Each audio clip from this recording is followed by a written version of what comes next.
Magandang araw sa inyo lahat. Today is Wednesday. It's our prayer and exhortation. Tayo po'y manalangin o aming Ama.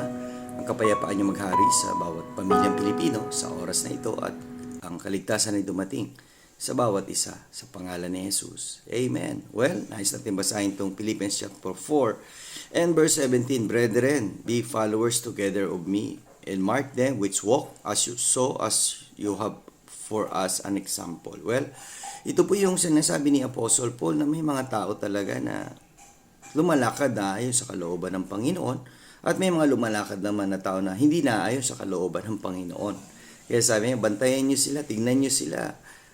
Sakali man na sila ay lumalakad ng lihis sa kalooban ng Panginoon ay ipanalangin niyo sila. At sumunod pa rin tayo doon sa mga halimbawa na iniwan sa atin ng mga naunang mananampalataya. Na sila ay sumunod sa Panginoon kahit anong challenges na dumating sa buhay nila, they still serving God hanggang sa sila ay kunin na rin ng Panginoon. Nawag ganun din ang bawat isa na tumanggap na kay Kristo. Tayo maglingkod habang nabubuhay at ibahagi natin na si Kristo ang tagapagligtas sa bawat isa. Salamat, see you again tomorrow sa Strong Family Prayer and Exhortation.